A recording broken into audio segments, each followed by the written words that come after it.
Hello, could you help me grow this channel? Subscribing is totally free. Just one click below this video is all it takes. My dad's voice still rings in my head like a bad radio commercial you can't turn off, even years later. You want me to pay for school? Then pick something useful, like your brother did. I remember sitting at that chipped oak dining table, where we'd eaten takeout for most of my childhood, staring down at a man who made it abundantly clear that usefulness was the currency he dealt in, not love, not support, not fairness, just usefulness. And apparently I didn't qualify. I still remember the smell in that room, old coffee from a half-washed mug, dust from unopened windows, and a faint scent of Dad's aftershave that clung to his shirt long after his last good year at the shop. My brother Ethan had just gotten accepted into a state school business program and was being celebrated like he'd cracked some secret code. Dad beamed like someone just handed him a trophy labeled Good Parenting. He clapped Ethan on the back and said, "Now that's a man who knows what he's doing." All while I sat 2 feet away, acceptance letter in hand, from a liberal arts school with a solid reputation and an even better writing program, completely invisible. When I finally spoke, I didn't ask for a handout. I simply said I'd need help. "It's not some pottery major," I added, as if defending my right to ask. "It's creative writing with a digital media track. There's real demand. I've done the research." And that's when he delivered the sentence I've played on loop ever since. "Then you'd better get used to debt," he said flatly. "I'm not funding dreams." I didn't cry, not that day. I just nodded, picked up the loan packet, and signed my name like it meant nothing. But it did. That day, I wasn't just committing to student loans. I was making a promise to myself that I would graduate, I would succeed, and I would do it without ever needing him again. And the silence that came after that decision, the silence between us, wasn't something I ever planned to break. Mom tried to smooth things over, as she always did. She said things like, "He's just practical," or "He doesn't understand the creative stuff," as if being creative made me some exotic bird instead of her daughter. Ethan avoided eye contact the whole evening, but I noticed he didn't say a single word in my defense. He never really did. We were close once, back when we'd sneak Pop-Tarts out of the cupboard and watch late-night cartoons under a shared blanket. But somewhere along the way, he became Dad's golden boy. And I just became the other one. College started 2 months later, and I left that house like I was escaping a slow-burning fire. I didn't even take much with me. Just 2 suitcases, a laptop I'd saved up for by working summers at the local library, and a stack of used books that felt more like friends than most people I knew. I didn't look back when I closed the car door, and I told myself very firmly that I would never ask my father for a single dime. That promise, I kept it. Through every part-time job, every late-night paper written through exhaustion, every ramen dinner and budget crisis, I kept it. Still, the hurt wasn't gone. It lived under my skin like a splinter you can't dig out. Always there, always itching. Especially when I'd get phone calls from home and hear updates like, "Ethan just landed an internship at that consulting firm," or, "Dad's thinking of expanding the shop again." No one asked how I was managing with 3 jobs, or how I was holding up after a professor told me I had talent. They didn't even know about the poetry prize I won, or the blog that started pulling in traffic. I was invisible in my own family, unless I showed up with news they could brag about, which I didn't. But the day that stands out the most, the one that made everything feel so final, was my graduation. I sent them an invitation out of obligation, half hoping they wouldn't show so I wouldn't have to pretend I was okay. And of course they didn't. I stood in my cap and gown, surrounded by families with signs and bouquets, and stared out at a crowd that didn't include mine. Mom texted to say Dad had to work, and Ethan had a client meeting. They'd even forgotten to send flowers. I stood there smiling for pictures alone, thinking to myself, well, I did it, not for them, not even with them, but I did it. That night, I mailed my dad a copy of the school's magazine where one of my essays had been featured. Just the essay, no note. I didn't expect a response, and I didn't get one. But that act, sending it anyway, felt like drawing a line in the sand. You didn't believe in me, but here I am anyway. And then years later, after everything had changed, after I'd built a career and my name was listed next to an editor title at one of the fastest growing media firms in Chicago, I got the call from HR that would flip the story on its head. A quiet voice said, "Emily, we got a resume in for the operations coordinator position. The applicant's name is Mark Parker. Any relation?" I laughed, genuinely confused for a second, before I realized what I'd just heard. My father, who once told me I'd never make anything of myself unless I followed in my brother's footsteps, was applying for a job at my company. And that's when I realized maybe the story wasn't over yet. Maybe it was just getting started. When people talk about college, they talk about freedom, new beginnings, the thrill of discovering who you are away from home. And for most, that might be true. But for me, college wasn't an escape.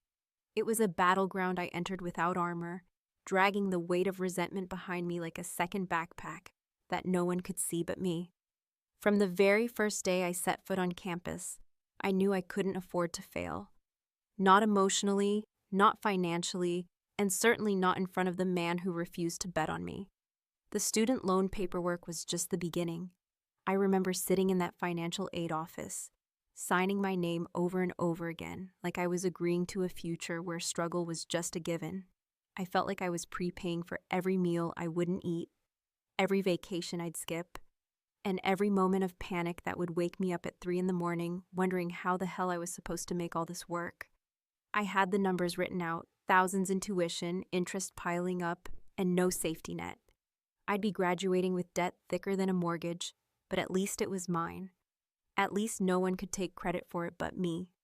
I found a job at a local coffee shop 3 blocks from campus before my first semester even started, working the 5:30 a.m. shift so I could make it to my 8 o'clock classes. By noon, I'd be sprinting across campus to TA for a literature professor who kept forgetting my name and somehow always assumed I was on scholarship. I didn't correct him. I let people believe whatever they wanted because explaining the truth, that I was here purely on grit, caffeine, and the inability to be embarrassed anymore, just took too much energy. My roommates came from different worlds entirely. One had a dad who sent her a new iPhone every year. Another had a monthly allowance that exceeded my semester food budget. They weren't cruel, but they were oblivious in that way only rich kids can be, where they'd casually suggest weekend trips or ask if I wanted to go in on expensive furniture for the apartment. And I'd nod along until I could duck into my room and check my bank balance to calculate if I had enough for groceries and my half of the electric bill. But I didn't crack. Not when I burned myself on the espresso machine trying to keep up with the morning rush. Not when I pulled my first all-nighter and still bombed an exam because I was too tired to read the questions properly. Not even when I got sick during finals and had to grade a stack of undergrad papers with a fever. I didn't complain because I knew the only person who was going to get me through this was me, and if I allowed myself one moment of self-pity, I might drown in it. And while I was surviving, I was also building something. I started a blog under a pen name and posted essays about campus life, identity, ambition, and the strange hollowness of success when it feels like no one is clapping. To my surprise, people started reading, then sharing. A local publication picked one up. I was invited to contribute more. I didn't tell my family. I didn't tell anyone. It felt like my secret, something pure that didn't need Dad's approval to exist. One night during my junior year, while working a closing shift at the cafe, I was wiping down the counters when the manager told me I had a call on the store's landline. No one ever called me there. It was my mom. Her voice was tight. "Just letting you know," she said, "your brother got a summer internship with a consulting firm downtown. Your dad's over the moon." I said, "That's great," even though I could hear the real message behind her words. "Your brother's still winning." After I hung up, I didn't go back to wiping counters. I stepped outside, stood in the alley behind the cafe, and stared up at the sky. It was clear, sharp, and vast. I remember thinking, if I can just keep going, one foot in front of the other, maybe I'll get far enough away that none of this will matter. Then I walked back in and finished my shift, like nothing happened. By the time graduation rolled around, I was on autopilot. I had earned enough credits to finish early, and I kept that to myself because I didn't want anyone trying to make it into a family event. I told my mom, of course, but when I asked if Dad was planning to come, she hesitated just long enough to give me the answer. "He's got things at the shop," she said, "and you know how he is with travel." I said, "It's fine," and I meant it more than she probably believed. Because by that point, I had let go of the idea that my success needed to be seen by the people who refused to help me build it. I remember the walk across the stage, the clapping, the smiling deans, the clicking cameras. I remember the tightness in my throat, the burning behind my eyes I refused to let fall. Afterward, while others were hugging their families and holding up flowers, I stood alone, holding the diploma that had cost me everything, sleepless nights, every dollar I had, and a piece of my pride I would never get back. That night, I went home to my tiny studio apartment and made instant noodles. I poured a cheap glass of red wine, sat on the floor with my back against the door, and stared at the diploma propped against the wall. It didn't feel like a triumph. It felt like proof. Proof that I could survive the worst parts of being underestimated and still come out with something tangible. I mailed a copy of one of my published essays to my father that week. No note, no message, just the piece. It was a story about grit, debt, and disappointment. It didn't mention him by name, but he would have recognized every word. He never called, never wrote back, never acknowledged it. And that silence felt louder than any speech he could have given. Because sometimes, the absence of a father says more than his presence ever could. There's something strange about success when it comes in silence, when you finally start to make a life for yourself. But there's no one clapping, no one asking questions, no one even noticing that the girl who once scraped quarters together to pay her utility bill is now signing employment contracts and building presentations that shape an entire company's direction. In those early years after college, I didn't have time to celebrate or breathe or reflect on anything except making sure I was moving forward fast enough that no one, not even myself, could accuse me of stalling. My first real job was at a digital media startup, a place that had just enough structure to keep the lights on, but still chaotic enough that they hired hungry people like me, the ones with strange resumes and relentless work ethics. I took a job 2 levels below where my degree could have landed me because I knew I wasn't the type of person anyone took chances on without a fight, and I was okay with that. I didn't need an easy entry. I needed a crack in the door wide enough to wedge my whole body through. I poured myself into every task, stayed late even when it wasn't asked, volunteered for projects nobody wanted, and slowly people started remembering my name. I became the person who could fix things, streamline systems, handle a last-minute crisis without a meltdown. And with every promotion, every "let's put Emily on this," I felt like I was slowly reclaiming something that had been taken from me. Not money or stability, but recognition. The kind that doesn't need balloons or birthday cards. Just someone looking you in the eye and saying, "We see you, you're good at this." Meanwhile, the distance between me and my family turned from a sharp fracture into a long, quiet road that nobody seemed willing to travel. My mom and I spoke occasionally. She'd ask about work in a vague way, and I'd offer her just enough to keep the conversation from falling flat. But the real updates? The moments that made me proud to be who I'd become? I kept those to myself. As for my deal, I could count on one hand the number of times we spoke during those years, and every time felt like 2 strangers fumbling through small talk, carefully avoiding the minefields we both knew existed but never dared name out loud. I found out about the shop through a friend of a friend. Apparently, my dad's auto repair business, the one he once claimed would never go out of style, had been bleeding money for years. The rise of electric vehicles, stricter state regulations, and his refusal to adapt his business model had finally caught up with him. He laid off 2 long-time employees. The bank foreclosed on the storage unit where he kept overflow parts. And then, eventually, the front door of the shop was padlocked with a foreclosure notice in the window. Nobody told me directly, not my mom, not Ethan. I had to piece it together through social media crumbs and secondhand stories. When I finally brought it up during a call with Mom, her voice got quiet, almost embarrassed. "He's had a rough couple of years," she said, as though that explained everything. I waited, gave her space to say more, maybe even apologize for all the years they told me to be more like Ethan, or begged me to understand that your dad just doesn't get the creative stuff. But nothing else came, just a change of subject and a shallow goodbye. Ethan, on the other hand, had flourished, or at least that's how it looked from the outside. He moved into a downtown condo, started wearing watches that probably cost more than my car, and posted motivational quotes on LinkedIn about grind culture and taking the stairs instead of the elevator. He'd become the kind of guy our dad would have pointed at and said, "See, that's how it's done." And yet something about the shine on Ethan's life looked forced, like someone polishing a trophy no one ever really won. I knew he'd been giving Dad money, trying to help without enabling, whatever that meant, but he never once reached out to ask how I was doing. We existed in parallel worlds, orbiting the same collapsed family center, pretending we weren't all just fragments trying to make our lives make sense. What surprised me the most, though, was how much I didn't feel anything when I heard my dad was struggling. I thought I'd feel vindicated or maybe even satisfied, like some cosmic justice had finally turned the tables. But mostly, I just felt tired.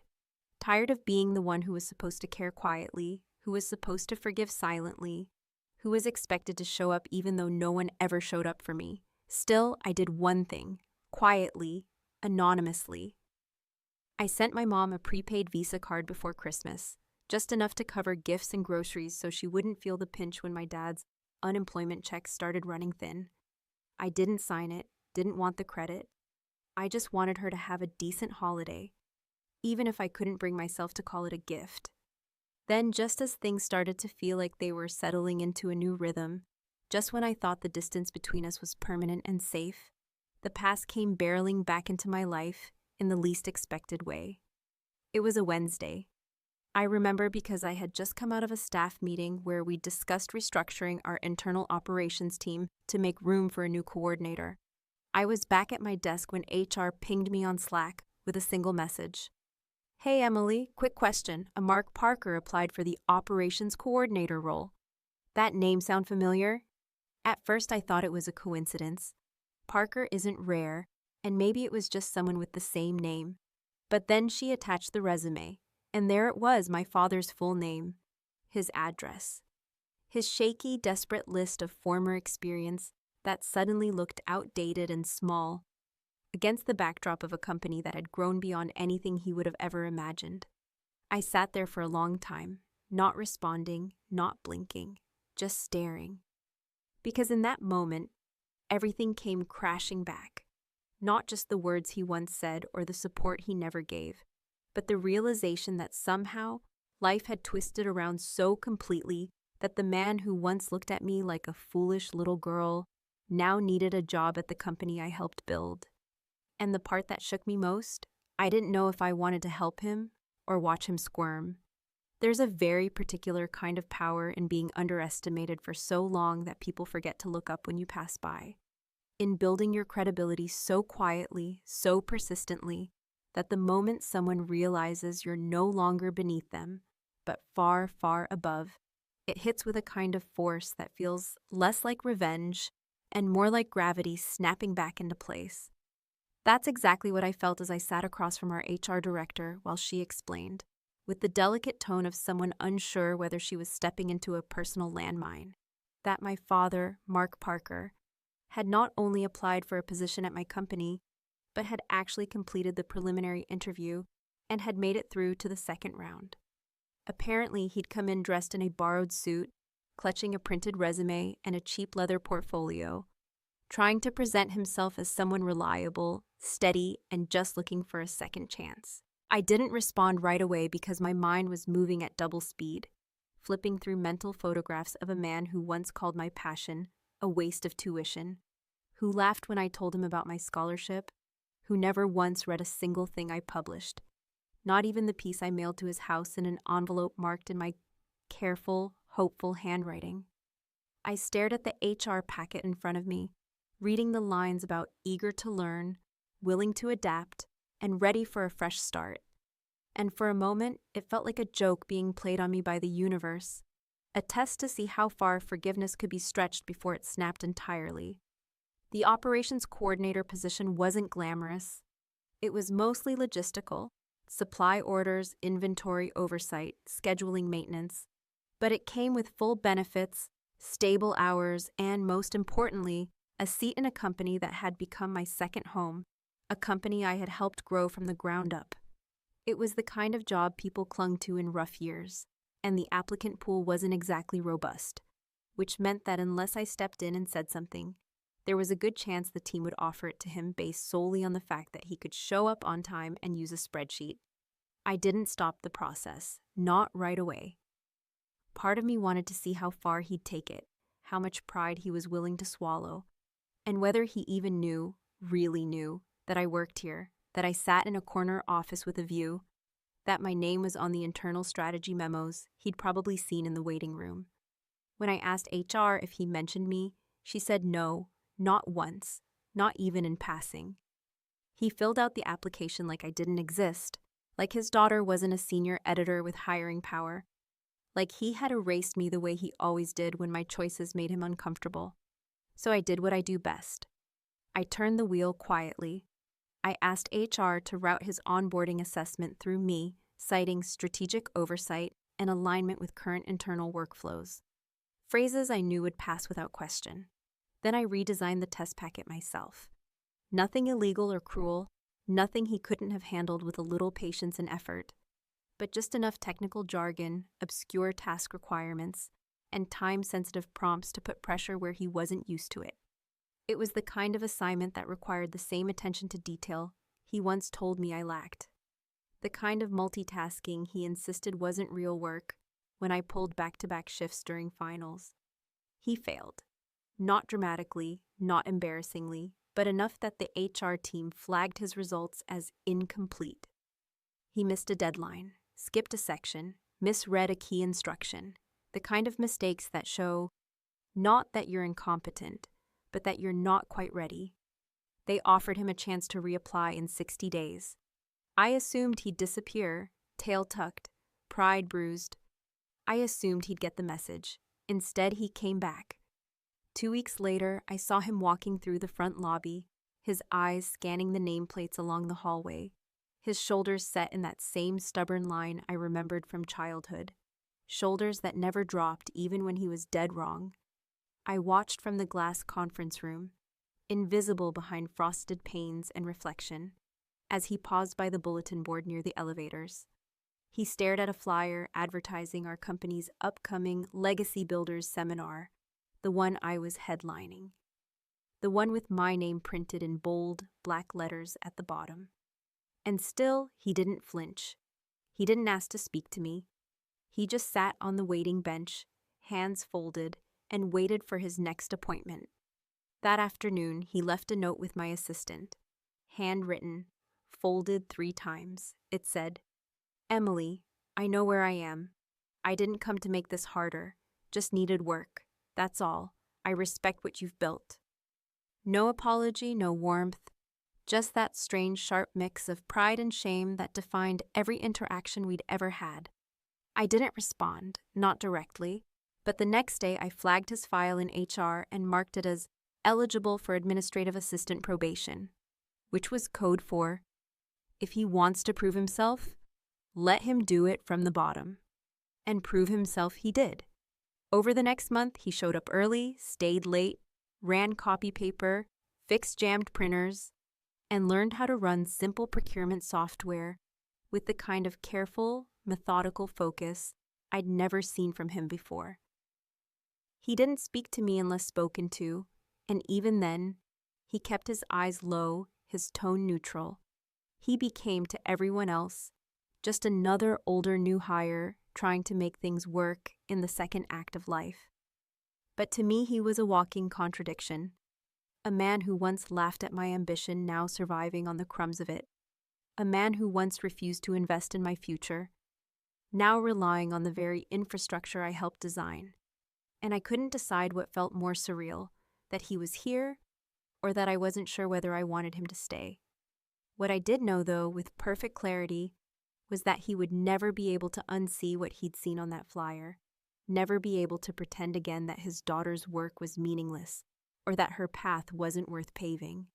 Because for a man who once said, "I'd never make a living writing," he sure looked awfully nervous sitting in a company built around the very words he taught me to doubt. And that, if nothing else, was a start. There are moments that define not just your character, but the whole map of your life. Points in time where the person you were meets the person you've become in such stark contrast that it almost feels like you're staring into a mirror with a stranger's face staring back. That's exactly how it felt in those final weeks. Watching my father, the man who had dismissed my dreams as impractical and worthless, move through the halls of a company that wouldn't have existed in its current form if I hadn't quietly, ruthlessly carved my way through the noise and doubt of 1,000 small failures and turned them into something stable, respected, and completely mine. He never made a scene. He never asked for favors. He never once invoked our last name in a way that would suggest entitlement. And to his credit, he did the work. He learned the systems, stayed quiet in meetings, and kept a clipboard tucked under his arm like he was afraid someone would ask what he was really doing there. Coworkers liked him in that vague way people like harmless figures who keep to themselves and say yes to extra shifts. And for the first time in years, I saw him for what he was beneath the noise. A man trying to salvage something. A man with hands that had once fixed cars, now typing purchase orders with 2 fingers. Slow and deliberate, like every key was a nail in the coffin of the pride he used to wear like armor. But what he never seemed to grasp, and what I wasn't going to offer up freely, was just how deeply I understood the quiet war he was fighting.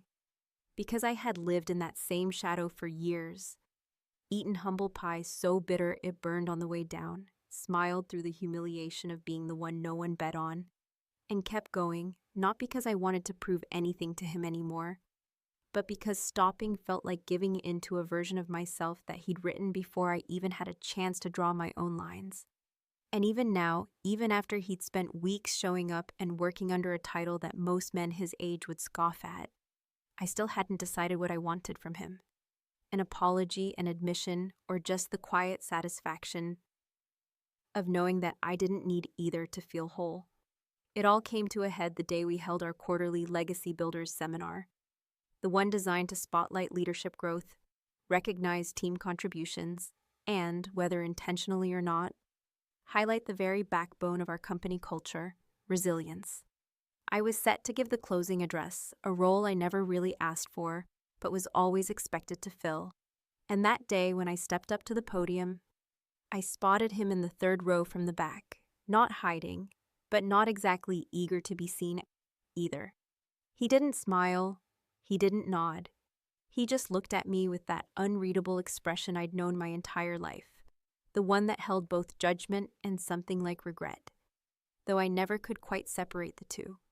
I spoke clearly, confidently, walking through the highlights of the quarter, the hurdles we'd faced, and the quiet victories that only teams who work in the trenches together can fully understand.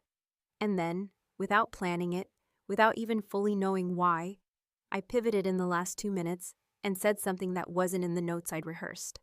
I said, sometimes the people who help build us aren't the ones who cheered from the sidelines. Sometimes they're the ones who pushed so hard against us that we learned how to anchor our feet, dig in, and push back. And whether they knew it or not, they made us stronger. There was a moment of silence in the room that felt almost too thick to breathe in. No one clapped right away. No one spoke. And then slowly the applause began, soft at first, then louder, and as I stepped down from the stage, I didn't look at him. I couldn't, because I knew if I did, I'd see something in his eyes that I wouldn't know how to process. Maybe pride, maybe shame, maybe both wrapped so tightly together that even he couldn't tell the difference anymore. Later that afternoon, I found a white envelope on my desk with my name written in his handwriting, unmistakable, all caps, rigid like everything else about him. Inside was a single sheet of paper. No card, no flourish, just a lined sheet torn from a notepad with words that, for him, might as well have been shouted from a mountaintop. Emily, thank you for the chance. I don't deserve it, but I hope I earned it. I didn't say the right things then. I see it now. You made something real. I'm sorry I didn't believe in it when it mattered. I believe in it now. I read it twice. Then again, I didn't cry. I didn't feel anger or even joy. I just felt full, like someone had closed a chapter so long left open that I'd stopped noticing the draft. I didn't call him. I didn't write back. I left the note in the drawer under a stack of team reports, not because it didn't matter, but because it finally didn't need to. A week later, he resigned. No drama, no goodbye party, just an email to HR, a cleared-out desk, and a quiet ride down the elevator. Someone said they saw him walking out into the parking lot alone, keys in hand, head high but shoulders sagging in that way people carry invisible weight. And I think, in the end, that's what I wanted. Not to humiliate him, not to punish him, but to let him live in a world where my success was no longer theoretical, no longer a possibility he could deny, but a living, breathing reality he had to navigate every single day. Maybe this wasn't about forgiveness after all. Maybe it was just about being seen, fully, finally, by the one person who never thought I'd make it past the starting line. And maybe that's all the closure I was ever going to get.